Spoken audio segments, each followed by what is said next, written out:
Hey, what's going on, everybody? It's Shavi Zane. Just coming on to share a dream that I had with you all. I hope everybody is doing well. So, this dream in particular, I was at like what seemed to be like a college campus, and there was a lot of people there. They had what they called like a movie. It was a movie night where they were supposed to be debuting like a new film, and I guess that's the right word, debuting a new film. And so I went into the cafeteria to sit down and eat. I wasn't too much interested in the film, but it was like a whole lot of people that came in. Well over 300 people. Like, it was really packed. And so I noticed, though, that out of the 300 or so people, a couple of hundred came in together. So that I found to be kind of odd, but I guess most people wasn't paying attention to that.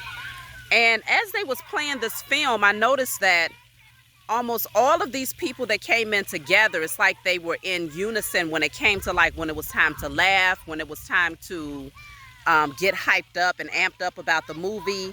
It seemed like everything that they was doing was scripted.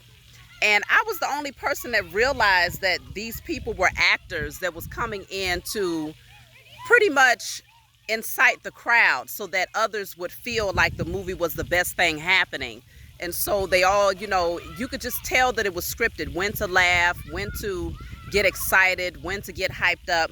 And I noticed that in a movie, it was a couple other, in the dream, it was a couple other things that happened, but I woke up. But that part right there stood out to me the most, because I was like, this matrix that we live in today is definitely very much so scripted, okay?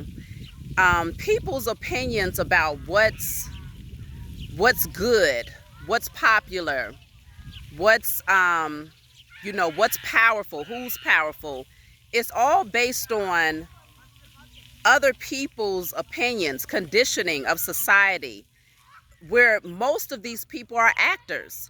When you watch the news, when you look at social media, even when it comes down to the people that you know from day to day, even, looking at their social media, a lot of the times, even they are acting.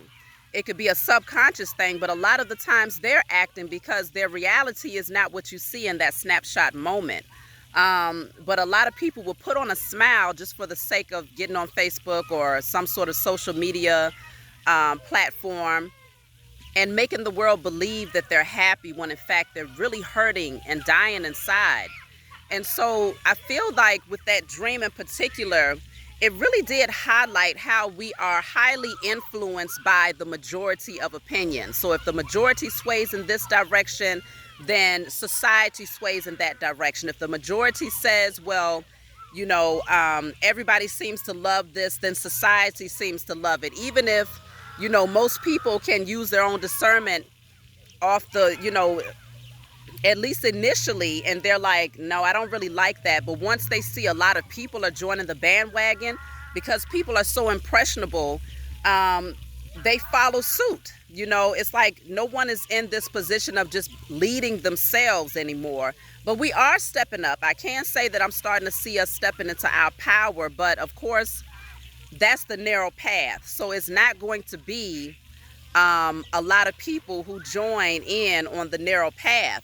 And so I just wanted to tell you all, continue to stand in your own truth. If you don't like it, if it's something that you're not vibing with, if you feel like, okay, I'm going to stand out like a sore thumb, then do that. That's the beautiful thing about us being unique. The Most High created everything uniquely.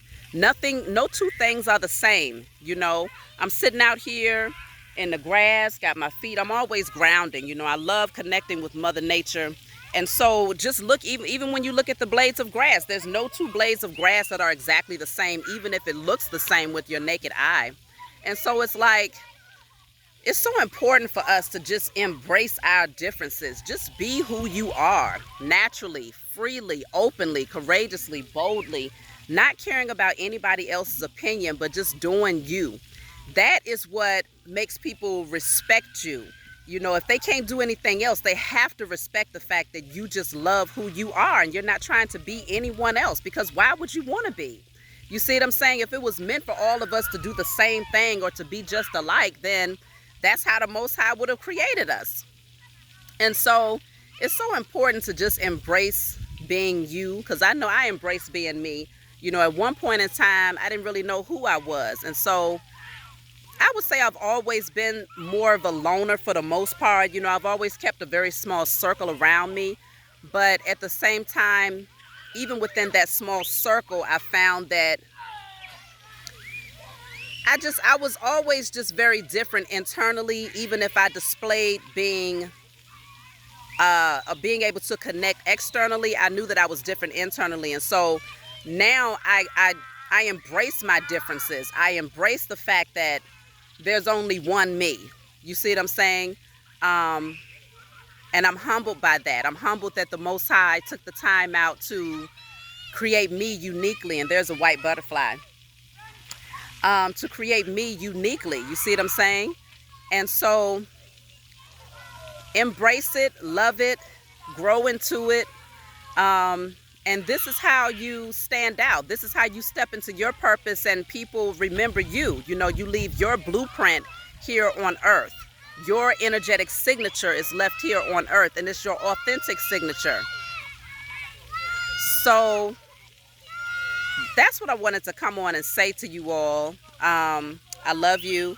If you want a private reading from me, you can always reach out. I'll be very happy to do a private reading for you all. I will be coming back on in a few to do a reading for the collective. But I love you all. And also, if you want to order my oils, make sure that you email me as well.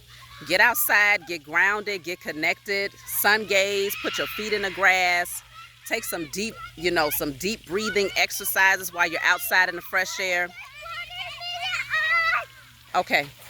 I love y'all, and I'll talk to you all next time.